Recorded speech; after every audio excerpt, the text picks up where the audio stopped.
نحمده ونصلي على رسوله الكريم اما بعد فاعوذ بالله من الشيطان الرجيم بسم الله الرحمن الرحيم رب اشرح لي صدري ويسر لي امري واحلل عقدة من لساني يفقهوا قولي رب زدني علما اللهم فقهنا في الدين رب يسر ولا تعسر آمین یا رب العالمین۔ السلام علیکم ورحمۃ اللہ وبرکاتہ۔ تو آج ہم انشاءاللہ سورۃ البقرہ پارہ نمبر 2 کی آیت نمبر 161 سے لے کے 163 تک تفسیر اور بعد میں ترجمہ کریں گے۔ تو سبق شروع کرنے سے پہلے آپ حصول علم کی دعائیں ضرور پڑھ لیا کیجیے، اس سے علم میں اضافہ ہوگا، سینہ کھل جائے گا، اچھی طرح سے سبق آئے گا۔ تو شروع کرتے ہیں۔ ان الذین کفروا وماتوا وهم کفار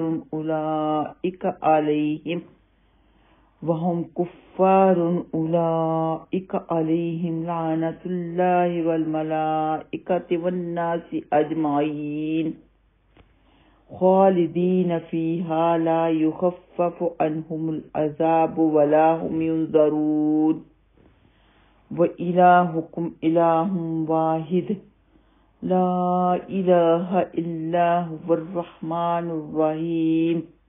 فرمایا بے شک وہ لوگ جنہوں نے کفر کیا اور اس حال میں مر گئے کہ وہ کافر تھے، ایسے لوگ ہیں جن پر اللہ سبحانہ تعالیٰ کی طرف سے اور فرشتوں اور لوگوں کی سب کی طرف سے کیا ہے؟ لعنت ہے۔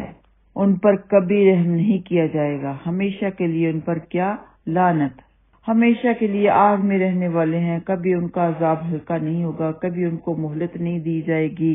اس آیت میں اللہ سبحانہ تعالیٰ نے خبر دی ہے کہ جو لوگ دین کا انکار کرتے ہیں، انکاری ہیں، کافر ہیں، دین کے دشمن ہیں، تو دین کے انکاریوں کو اگر اسی حالت میں موت آ جائے تو ان پر اللہ تعالیٰ، اس کے فرشتوں اور تمام انسانوں کی لعنت واقع ہو جائے گی اور جہنم اس کا ہمیشہ کے لیے ٹھکانہ بن جائے گا۔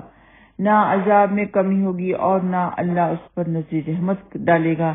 تو اس آیت سے معلوم یہ ہوا کہ جن کی بابت یقینی علم ہے کہ ان کا خاتمہ کفر پر ہوا ہے، ان پر لعنت جائز ہے۔ ویسے تو مسلمان پر لعنت نہیں کر سکتا، کسی پر لعنت نہیں کرنی چاہیے، لیکن جو کوئی کفر کی حالت میں مر جاتا ہے تو اس پر لعنت برسانی جائز ہے۔ تو ان کے مرنے سے پہلے بھی ان پر لعنت نہیں کی جا سکتی، کیونکہ ہو سکتا ہے وہ مسلمان ہو جائیں، ایمان لے آئیں، کتنا بھی بڑا گنہگار کیوں نہ ہو اس پر لعنت کرنا جائز نہیں ہے۔ تو ہمارے یہاں کیا ہوتا ہے کہ عام پڑھے لکھے لوگ بھی جاننے کے باوجود، علم والے لوگ بھی ایک دوسرے کے ساتھ جب بات کرتے ہیں، کسی کی بات بری لگتی ہے تو کیا کہتے ہیں؟ لعنت ہے تجھ پر۔ بڑی آسانی سے یہ لفظ استعمال کرتے ہیں جو کہ جائز نہیں ہے۔ تو نبی پاک صلی اللہ علیہ وسلم کے دور میں بہت سے کافر ایسے تھے جو پہلے اسلام کے دشمن تھے، بعد میں انہوں نے توبہ کر لی، اسلام لے آئے۔ اس لیے کسی کافر کو بھی لعنت برسانی جائز نہیں ہے جب تک کہ وہ فوت نہ ہو جائے۔ اگر وہ کفر کی حالت میں فوت ہو جاتا ہے پھر تو ان پر لعنت برسائی جا سکتی ہے، لیکن ان کی زندگی میں ان پر لعنت برسانا جائز نہیں ہے۔ ہاں، البتہ کوئی گنہگاری کے کام کر رہا ہے، کوئی گناہ کر رہا ہے تو آپ یہ تو ضرور کہہ سکتے ہیں کہ یہ لعنتی کام کر رہا ہے، یعنی کہ ایسے کام کر رہا ہے جس کے اوپر لعنت ہے۔ اللہ کی رحمت ایسے کاموں کے اوپر نہیں ہوتی، لیکن انسان کے اوپر اس کی زندگی میں آپ لعنت نہیں بھیج سکتے۔ سیدنا خفاف بن امال غفاری رضی اللہ تعالیٰ عنہما بیان کرتے ہیں کہ رسول اللہ صلی اللہ علیہ وسلم نماز میں یوں دعا کرتے تھے: اے اللہ، بنی لحیان، روال، ذکوان اور اسیا قبائل پر لعنت فرما، کیونکہ انہوں نے اللہ اور اس کے رسول کی نافرمانی کی، اور اے اللہ، غفار قبیلہ کو بخش دے اور قبیلہ اسلم کو سلامت رکھ۔ یہ مسلم میں موجود ہے۔ ان پر نبی پاک صلی اللہ علیہ وسلم نے بد دعا کی تھی، اور جنگ احزاب میں نبی پاک صلی اللہ علیہ وسلم کی نماز عصر قضا ہو گئی تھی، تو اس وقت اللہ کے نبی حضرت محمد مصطفیٰ صلی اللہ علیہ وسلم نے کافروں پر لعنت فرمائی تھی، مشرکوں کے لیے، کافروں کے لیے لعنت فرمائی کہ جن کی وجہ سے میری نماز قضا ہو گئی۔ سیدنا علی رضی اللہ تعالیٰ عنہ بیان کرتے ہیں کہ احزاب کے روز رسول اللہ صلی اللہ علیہ وسلم نے مشرکین کے لیے یوں بد دعا فرمائی: ملأ اللہ بیوتہم وقبورہم نارا شغلونا عن صلاۃ الوسطی حتی غابت الشمس۔ اللہ ان کے گھر اور قبریں آگ سے بھر دے جنہوں نے ہمیں درمیانی نماز عصر نہیں پڑھنے دی یہاں تک کہ سورج غروب ہو گیا۔ یہ بخاری میں موجود ہے۔ تو یہ تو نبی پاک صلی اللہ علیہ وسلم نے ان کے لیے بد دعا فرمائی تھی۔ اور یہ بھی غور کریں کہ نماز اتنی قیمتی چیز ہے کہ اسے ٹائم پر پڑھنا ہی افضل ہے۔ کبھی نبی پاک صلی اللہ علیہ وسلم کی جو نماز قضا نہیں ہوئی تو جنگ احزاب میں جب قضا ہو گئی تو انہوں نے بد دعا فرمائی۔ اور نماز عصر کے قضا ہونے کے بارے میں اکثر ہماری بہنیں کنفیوز رہتی ہیں۔ ویسے تو نہیں نماز قضا ہونی چاہیے، کبھی نہیں قضا ہونی چاہیے۔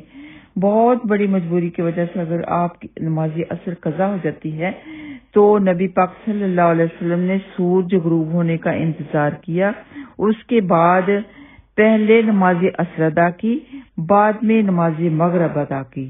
یہ بات ہمیشہ یاد رکھیں کہ کوئی بھی نماز آپ کی قضا ہو جاتی ہے پہلے وہ پڑھیں، بعد میں اپنی دوسری نماز پڑھیں۔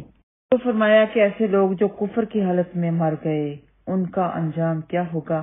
وہ ہمیشہ آگ میں رہیں گے، ان پر ہمیشہ کے لیے لعنت ہوگی، کبھی عذاب میں ان پر سے تخفیف نہیں کی جائے گی، کبھی ان کا عذاب کم نہیں کیا جائے گا، وَلَا هُمْ يُنظَرُونَ، اور نہ ان کی طرف دیکھا جائے گا، نہ انہیں مہلت دی جائے گی، ہمیشہ کے لیے آگ میں رہیں گے۔ اللہم لا تجعلنا منہم۔ آگے 163 میں فرماتے ہیں وَإِلَٰهُكُمْ إِلَٰهٌ وَاحِدٌ لا الہ الا هو الرحمن الرحیم، اور تمہارا معبود ایک ہی ہے، اس کے علاوہ کوئی معبود نہیں، بے حد رحم کرنے والا اور نہایت مہربان ہے۔ اس آیت میں پھر دعوت توحید دی گئی ہے۔ یہ دعوت توحید مشرکین مکہ کے لیے ناقابل فہم تھی۔ بتوں کی پوجا ان کے اندر اتنی رچ گئی تھی کہ ان کی عقل، ان کی سوچ، ان کا فہم بالکل ختم ہو گیا تھا، ان کو سمجھ میں نہیں آ رہا تھا۔ تو انہوں نے کیا کہا؟ کہنے لگے یہ تو بڑی عجیب بات ہے، کیا اس نے اتنے معبودوں کی جگہ ایک ہی معبود بنا دیا ہے؟ تو کوئی عقل مند انسان تو ان باتوں سے اندازہ لگا سکتا ہے کہ اللہ کی وحدانیت اس بات سے پہچانی جا سکتی ہے کہ پوری کائنات میں جو کچھ اللہ سبحانہ تعالیٰ نے بنایا، آسمان و زمین بنائے، انسانوں کو بنایا، ہر جاندار چیز کو بنایا، پھل پودے پھول سب کچھ عطا فرمایا، تو اس طرح کی تخلیق کوئی اور نہیں کر سکتا سوائے اللہ سبحانہ تعالیٰ کے۔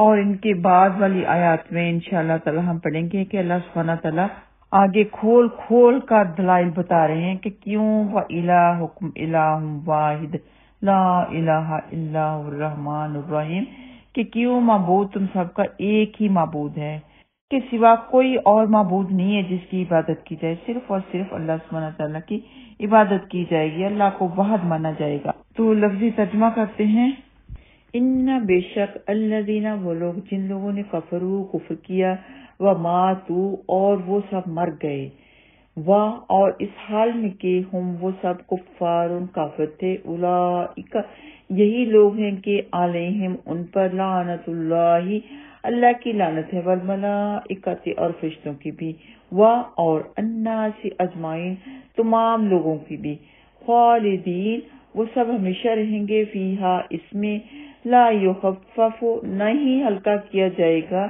عنہم، ان سے، العذاب، عذاب، ولا، اور نہ ہی ہم وہ سب ینظرون، مہلت دیے جائیں گے، وَإِلَٰهُكُمْ، اور تمہارا معبود، الہ واحد، ایک معبود ہے، الہ معبود، واحد ایک ہی معبود ہے، لا الہ، نہیں کوئی معبود، لا نہیں، الہ کوئی معبود، الا مگر، ہوا وہی، الرحمن نہایت مہربان، الرحیم بہت رحم کرنے والا ہے۔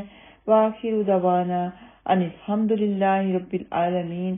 السلام علیکم ورحمۃ اللہ وبرکاتہ۔